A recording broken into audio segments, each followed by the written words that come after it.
Dear students, welcome to the lecture group. आज का हमारा टॉपिक है सेल्फ स्पेशलाइजेशन। सेल्फ स्पेशलाइजेशन को समझने से पहले हम एक डेली लाइफ एग्जांपल लेते हैं। जिस तरह के एक स्कूल या कॉलेज के अंदर तमाम स्टूडेंट स्टडी कर रहे होते हैं, उसके बाद जो बीएस है या हायर स्टडी है उसे हम स्पेशलाइजेशन भी बोलते हैं। तो वो डिफरेंट सब्जेक्ट्स के अंदर स्पेशलाइजेशन करते हैं, जिसकी वजह से कोई डॉक्टर बन जाता है, कोई इंजीनियर बन जाता है, कोई जो है वो वकील बन जाता है। तो इस तरह डिफरेंट फील्ड में जो है वो चले जाते हैं। बिल्कुल वैसे ही जो सेल है, मल्टी सेलुलर ऑर्गेनिज्म की बात करेंगे यहाँ पे हम, जो कि मल्टी सेलुलर ऑर्गेनिज्म के अंदर वो बहुत सारे सेल से मिलके बनता है, लेकिन हर सेल जो है वो बिल्कुल एक जैसा नज़र नहीं आता। आपने न्यूरॉन का देखा होगा, न्यूरॉन जो है वो बिल्कुल डिफरेंट है। मैं आपको डिस्प्ले भी करता हूँ। यहाँ पे आप देख सकते हैं कि सबसे पहले तो ये एक स्टेम सेल है। ये स्टेम सेल की एबिलिटी होती है कि ये खुद को रेप्लिकेट कर सकता है। यहाँ पे देखें आप, रेप्लिकेट कर रहा है, अपने जैसे मज़ीद स्टेम सेल को क्रिएट कर रहा है। इसी के साथ साथ जो दूसरा काम है, ये खुद को रेप्लिकेट करने के साथ साथ डिफ्रेंशिएट करके डिफरेंट सेल में भी चेंज कर सकता है। यहाँ पे आप देख सकते हैं कि ये एक जो है वो स्टेम सेल है जिसने खुद को पहले चेंज कर दिया है एक न्यूरॉन के अंदर। यहाँ पे आपको न्यूरॉन नज़र आ रहा है, इसी तरह आपको रेड ब्लड सेल नज़र आ रहे हैं, स्केलेटल मसल सेल नज़र आ रहे हैं। तो डिफरेंट टाइप के आपको जो हैं वो सेल नज़र आ रहे हैं। तो ये एक सेल था, वो बाद में जिस तरह के एक स्टूडेंट हैं वो कॉलेज के अंदर पढ़ रहे होते हैं, बाद में स्पेशलाइजेशन करके डिफरेंट फील्ड में चले जाते हैं, बिल्कुल वैसे ही ये सेल हैं जो कि डिफरेंट आगे स्ट्रक्चर अपना चेंज करते हैं, जिसके साथ साथ उनका फंक्शन चेंज हो जाता है। जैसे अब ये न्यूरॉन सेल है तो इसका क्या काम है, इलेक्ट्रिकल मैसेजेस को कंडक्ट करना। रेड ब्लड सेल का क्या काम है जी, इसका काम है ऑक्सीजन को कैरी करना। स्केलेटल मसल सेल जो हैं वो स्केलेटल को मूव करते हैं। कार्डिक मसल सेल दिल के सेल को कहते हैं। तो इस तरह हर जो सेल है उसका एक अपना ही स्ट्रक्चर होता है और जो कि उसके फंक्शन के लिए वेल सूटेड होता है। तो आज हम इसी तरह सेल स्पेशलाइजेशन को समझेंगे।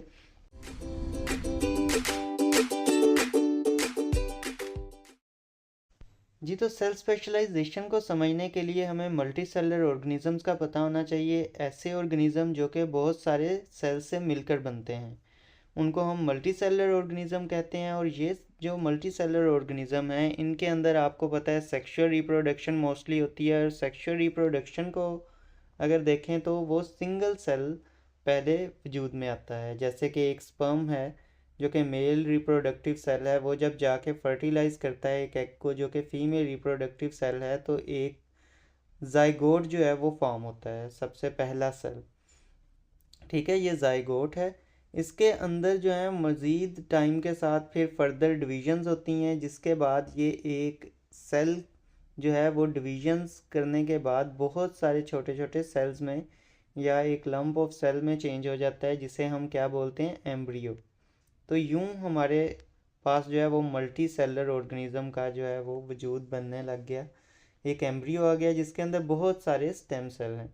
अब ये स्टेम सेल जो हैं खुद को स्पेशलाइज करेंगे डिफरेंट स्ट्रक्चर में और फंक्शनैलिटी में, और ये इस चीज़ को हम कहते हैं सेल की स्पेशलाइजेशन, के वो किस तरह से डिफरेंट स्ट्रक्चर और जो फंक्शन है उनको अडॉप्ट कर रहे हैं। तो इसी चीज़ को अब हम समझते हैं आगे। यहाँ पे आप देख सकते हैं, in multicellular organism all cell initially start from similar cell by cell division, later through specialisation, जिसको हम डिफ्रेंशिएशन का प्रोसेस भी बोलते हैं, they acquire distinct size, structure and metabolic feature to perform specific function. तो इन्हीं ये हमारे पास एक सेल स्पेशलाइजेशन का हल्का सा इंट्रोडक्शन हो गया है। अब हमने बेसिकली स्पेशल जो प्लांट सेल हैं, एनिमल सेल हैं, उनको आगे स्टडी करना है। तो सबसे पहले जो है स्पेशलाइज्ड प्लांट सेल है, जिसे हम मीज़ोफिल सेल बोलते हैं, इसको स्टडी करते हैं। ये जैसा कि आपको डायग्राम में नज़र आ रहा है, यहाँ पे एक हमारे पास लीफ है, लीफ की सरफेस का ये सेल है। तो ग्रीन लीफ पर ये मीज़ोफिल सेल जो हैं वो मौजूद होते हैं। इनकी लोकेशन आपको यहाँ पे देख रहे हैं, लीव है। फंक्शन जो है ये फोटोसिंथेसिस में जो है किरदार अदा करते हैं, स्पेशलाइज्ड होते हैं फॉर फोटोसिंथेसिस। अब फोटोसिंथेसिस के लिए हमें बेसिक क्या चीज़ चाहिए होती है, फोटोसिंथेसिस के लिए हमें क्लोरोफिल चाहिए होता है। तो इट्स मीन के ये जो मीज़ोफिल सेल हैं ये ऐसे सेल हैं जिनके अंदर बहुत सारा क्लोरोप्लास्ट मौजूद होते हैं। इनके पास बहुत ज़्यादा क्लोरोप्लास्ट होते हैं जिसकी वजह से ये बहुत ज़्यादा फोटोसिंथेसिस करते हैं और अच्छे तरीके से जो है लाइट को ऑब्जॉर्व कर सकते हैं। इनकी पोजीशन वगैरह भी इस तरह से आप यहाँ पे देख सकते हैं। ये पेलिसेड मीज़ोफिल सेल हैं और इसी तरह ये स्पॉन्जी मीज़ोफिल सेल हैं। यहाँ पे दोनों में आप देख सकते हैं ये ऊपर वाली साइड पे हैं, जितनी भी लाइट आएगी इजीली इसको ये अब्जॉर्ब कर सकते हैं। इनकी ज़्यादा मिकदार है यहाँ पे पेलिसेड मीज़ोफिल सेल। इसके बाद यहाँ पे स्पॉन्जी मीज़ोफिल सेल भी मौजूद हैं। नेक्स्ट अगर हम मूव करें इसमें तो फीचर्स की बात करते हैं। फीचर्स में ये है कि अभी मैंने जैसा कि आपको बताया है कि इनकी जो मेन इनमें जो अडाप्टेशन है वो ये है कि इनके अंदर बहुत ज़्यादा क्लोरोप्लास्ट मौजूद होते हैं, क्योंकि इनका मेन काम क्या है, फोटोसिंथेसिस करना। तो क्लोरोप्लास्ट के अंदर क्लोरोफिल मौजूद होता है, ग्रीन कलर का पिगमेंट, जिसका काम क्या है, लाइट एनर्जी को कैप्चर करके ग्लूकोज जो बना देना।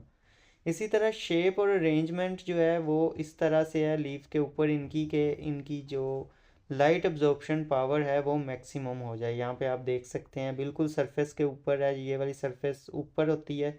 इसी तरह ये वाली सरफेस जो है लीफ की ये नीचे रहती है। यहाँ पे स्टोमेटा भी मौजूद हैं ताकि डायरेक्ट लाइट ना पड़े और ज़्यादा पानी स्टोमेटा से स्केप ना कर सके। तो ये इस तरह से मीज़ोफिल सेल अरेंज होते हैं और इन अपने जो फंक्शनैलिटी है उसको बेस्ट तरीके से परफॉर्म करते हैं। नेक्स्ट अगर अब हम देखें तो हमारे पास जो सेकंड एग्जांपल है वो है स्पेशलाइज्ड सेल, जो कि एपिडर्मल सेल हैं इनकी। तो एपिडर्मल सेल को अगर हम देखें तो यहाँ पे आप देख सकते हैं लोकेशन क्या है इनकी, एपिडर्मल, एपिडर्मिस से निकला है ये वर्ड। एपिडर्मिस जो है ना वो सबसे आउटर लेयर को कहते हैं। तो आउटर लेयर ऑफ प्लांट जो है इसकी ये लोकेशन है, यानी सबसे बाहर वाली साइड पे। प्राइमरी फंक्शन क्या है, सबसे बाहर जो है वो बाउंड्री है बेसिकली ये। तो बाउंड्री का काम क्या होता है, आपके घर की भी जो चार दीवारी है वो भी बेसिकली एक प्रोटेक्शन के लिए होती है। तो प्रोटेक्ट करता है इंटरनल टिश्यूज़ को। मॉडिफाइड फॉर्म जो है आगे मेन इसका काम क्या है, प्रोटेक्शन। इंटरनल चीज़ों में इंटरनल जो भी है उन चीज़ों की प्रोटेक्शन है। जैसे कि लिविंग ऑर्गेनिज्म के अंदर अगर हम बात करें तो ये ह्यूमंस के अंदर भी एपिडर्मिस जो है वो प्रोटेक्ट करती है कि इन्फेक्शन बैक्टीरिया वगैरह जो हैं वो एंटर ना हो सकें किसी स्कार वगैरह में से।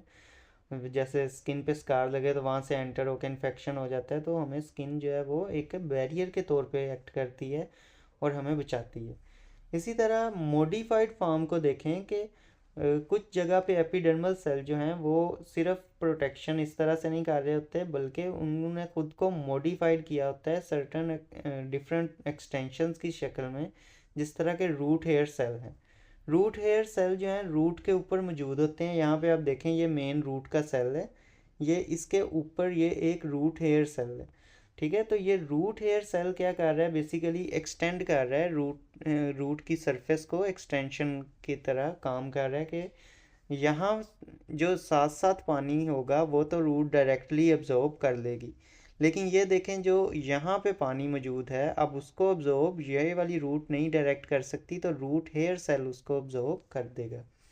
यहाँ पे अगर आप इस डायग्राम को देखें तो आप देख सकते हैं कितनी वाज़े जो है वो सरफेस को इंक्रीज़ कर रहे हैं रूट हेयर सेल। तो इंक्रीज़ करते हैं surface area for absorbing water mineral from the soil.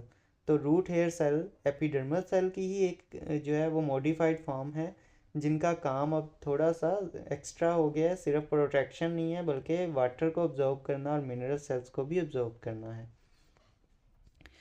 Next अगर हम देखें तो एपिडर्मल सेल ही जो हैं वो एक और चीज़ में भी खुद को उन्होंने मॉडिफाइड किया होता है और गार्ड सेल के तौर पे एक्ट कर रहे होते हैं। और गार्ड सेल का क्या काम है, ये बेसिकली स्टोमेटा की ओपनिंग और क्लोजिंग में इनका रोल होता है, गैसियस एक्सचेंज में। इसके साथ साथ वाटर जो है उसको भी एस्केप होने से बचाते हैं, जो एक्सेसिव वाटर लॉस है उससे भी पौधों की बचत करते हैं। तो found in lower epidermis of leaf, मैंने अभी आपको ऊपर जो है वो लीफ भी दिखाया था, अगेन मैं आपको दिखा देता हूँ। जैसा कि आप यहाँ पे देख सकते हैं, ये लोअर साइड पे जो स्टोमेटा हैं ये प्रेजेंट हैं, ये एक इस जगह पे इनकी जो ओपनिंग है उसको कंट्रोल कर रहे हैं गार्ड सेल। ये गार्ड सेल जो हैं यहाँ पे लोअर साइड पे प्रेजेंट होते हैं। इससे फ़ायदा ये होता है कि डायरेक्ट सनलाइट नहीं पड़ती तो ज़्यादा वाटर लॉस नहीं होता। इसी तरह ये रेगुलेट करते हैं opening and closing of stomata को फॉर गैस एक्सचेंज। तो ये थी आज की हमारी वीडियो। नेक्स्ट वीडियो में हम इसी तरह स्पेशलाइज्ड एनिमल सेल्स को डिस्कस करेंगे। तो अगर आपको वीडियो पसंद आई है तो वीडियो को लाइक ज़रूर कीजिएगा और चैनल को भी सब्सक्राइब कर दीजिए।